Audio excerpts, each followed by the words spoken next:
तो आज मैं तुम्हें 5 ऐसे एलियन के बारे में बताने वाला हूँ जिनका डीएनए सैंपल ओमनिट्रिक्स में एग्जिस्ट तो करता था, बट बेन ने उन्हें कभी यूज नहीं किया। उनकी पावर्स इतनी ज्यादा थी कि वो बेन 10 के इंटायर यूनिवर्स को बदलने की कैपेबिलिटी रखते थे। एजमत ने हमेशा इन गॉड लेवल एलियंस को लॉक रखा क्योंकि उनका मानना था कि बेन उन एलियंस को रिस्पॉन्सिबली हैंडल नहीं कर पाएगा। तो ये रहे वो 5 aliens. Number 5, spheroid, rocks and squid stricter. 2 ऐसे एलियन फॉर्म थे जिनका डीएनए सैंपल कंफर्म्ड ओमनिट्रिक्स में था, बट शो में बेन कभी उन्हें एक्टिवेट नहीं कर पाया। रॉक्स एक रॉक कवर्ड एलियन था जिसके पास super human strength, extreme durability और जियोकाइनेसिस की एबिलिटी थी, मतलब उसके पास स्टोन और अर्थ मैनिपुलेशन की पावर थी। स्क्विड स्ट्रिक्टर एक स्क्विड लाइक एलियन जिसके पास enhanced tentacles, life force detection, crushing strength और कैमोफ्लेज की एबिलिटी थी। तो बेन ने इन्हें कभी यूज क्यों नहीं किया जबकि इनका डीएनए तो कंफर्म्ड ओमनिट्रिक्स के डेटाबेस में था? वेल सिंपली ये उन कई एलियंस में से थे जिनको बेन कभी अनलॉक नहीं कर पाया या उसने कभी इन्हें यूज नहीं किया।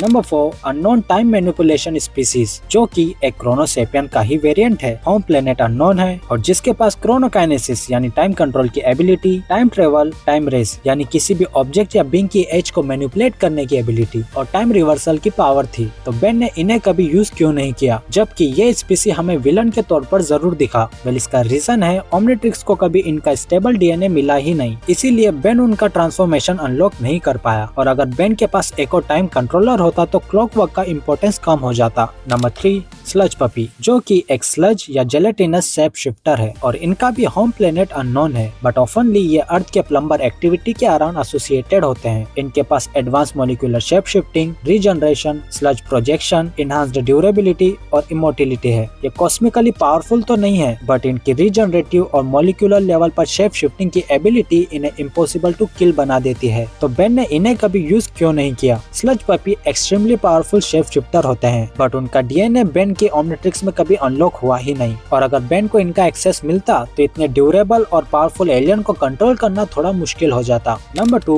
क्वांटमेलिया, जो कि एक 5th डायमेंशनल बीइंग है और ये टाइम और स्पेस के बियॉन्ड एग्जिस्ट करते हैं। इनके पास यूनिवर्स क्रिएशन और deletion, higher dimensional existence, teleportation और कॉस्मिक मैनिपुलेशन की पावर है। क्वांटमेलिया ने ही बेन 10 और उसके फ्रेंचाइज के यूनिवर्स को क्रिएट किया है और इसी पावर लेवल की वजह से इन्हें लिमिटलेस कंसीडर किया जाता है। तो बेन ने इन्हें कभी यूज क्यों नहीं किया? क्वांटमेलिया गॉड लाइक पावर्स रखते हैं और हाँ, उनका डीएनए ओमनिट्रिक्स के बाकी सैंपल के साथ था, बट ऐसे गॉड लेवल एलियंस में ट्रांसफॉर्म होना विलन्स को मीनिंगलेस बना देता। नंबर 1, नाल्जियन, जो कि एक हाइपर डायमेंशनल बीइंग है और होम प्लेनेट नाल्ज है। इनके पास reality warping, hyper advance technology manipulation, telekinesis और डायमेंशनल ट्रेवल करने की पावर है। वही नाल्जियन टेक लेवल 20+ की कैटेगरी में आते हैं, यानी ओमनिट्रिक्स के बेस्ट फॉर्म से भी ऊपर। नाल्जियन स्पीसी बेन 10 यूनिवर्स की सेकंड मोस्ट पावरफुल स्पीसीज है आफ्टर सेलेस्टियल सेपियंस और ये 26 डायमेंशन तक ऑपरेट कर सकते हैं। तो बेन ने इन्हें कभी यूज क्यों नहीं किया? नाल्जियंस हायर डायमेंशन में एग्जिस्ट करते हैं। ओमनिट्रिक्स में उनका inclusion one of the most powerful और अनबीटेबल फॉर्म होता, जो बेन को शो के नैरेटिव से काफी पावरफुल बना देते। तो होप आप लोगों को ये वीडियो पसंद आई होगी। मिलते हैं नेक्स्ट वीडियो में।